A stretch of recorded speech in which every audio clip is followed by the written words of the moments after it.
For the start of today's example, we're going to begin in the MSP's instance of HaloPSA. I've started off on the dashboard. I've logged in as an MSP type user, and we're going to show you what the MSP would see using HaloPSA. Start off on the dashboard. I'm going to do a quick search for ticket 2311, which is our demo ticket. You'll see there's a ticket here where a user has lost a file at M&R Creations, and we're going to try to help. So if I click on the ticket, opens up a new tab. Here's our ticket.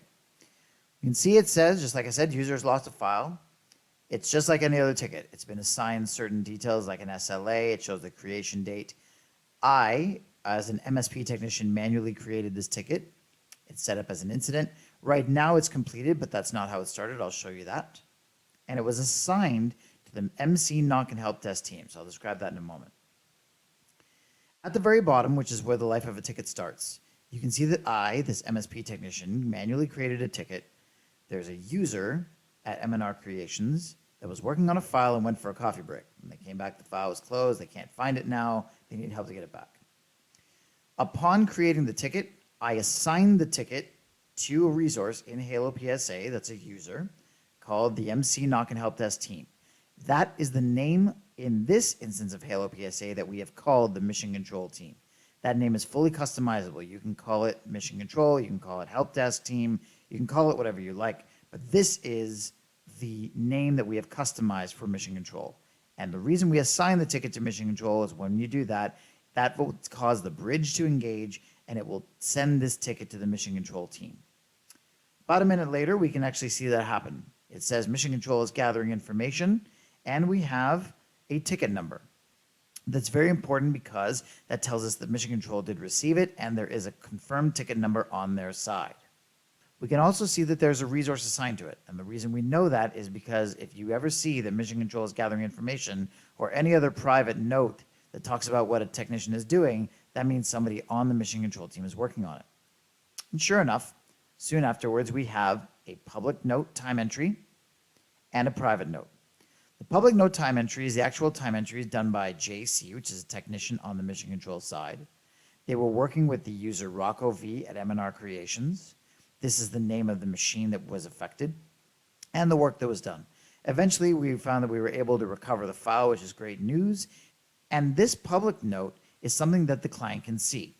The private note is actually a suggestion being given within the same submission by the Mission Control technician to the technician at the MSP as a suggestion. Now, this could be a procurement suggestion or any other suggestion that would be helpful for the MSP to take next steps. In this case, she's just making a suggestion the user should save more frequently and possibly enable autosave if the MSP decided to turn that on. That's up to them.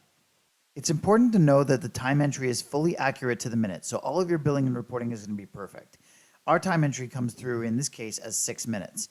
If your work types were configured with the integration to round up, that would round up to 15 minutes or 30 minutes, whatever you like. But our time entry will come across accurate to the minute, and then your work types will take over from there. And if I go to the additional fields, you'll also see that there is the Mission Control ticket number. There's 2 customized fields that we can have you set up. One is the Mission Control ticket number, which you'll have as a field that is searchable now. The other is a field called bridged. And bridged, we set to yes when a ticket is bridged over to us so you know it's there. The reason the integration has these 2 fields is so that they are searchable. So if you're ever looking for a particular ticket number that we have on our side or just want to look for tickets that have bridged, that's how you would do it. Now that we've shown you what you'll see in your HaloPSA, let's show you what Mission Control sees on our side. So this is Mission Control's PSA, and we can see that this is the ticket number that matches the other ticket number in 004 on the other side. It's got the same title, same description, same everything. It's already complete. And we can see that all the details in this ticket are the same. But if I click on this ticket here, bring it up, I'm actually going to look at it side by side here so you can see. Let's go to the very bottom so we can see how it lines up. So we've got a ticket 2311 is what it shows up on the Mission Control side, which lines up with ticket 2311 on this side. And we can see here 004 matches this one over here. On the right-hand side, the time that the ticket came into Mission Control at 17:18 matches on the left when the ticket's been added to Mission Control at 5:18. So that all lines up pretty nicely. As we scroll up, we're going to see the original time entry. and you'll see that the time was going from 5:18 p.m. to 5:24 p.m. All the details on the left, including the internal note, match on the right-hand side to the public and private note within HaloPSA. Everything was fully accurate. Both sides match. It's exactly what we want. Hopefully you see some great things with the integration with HaloPSA. We look forward to working with you.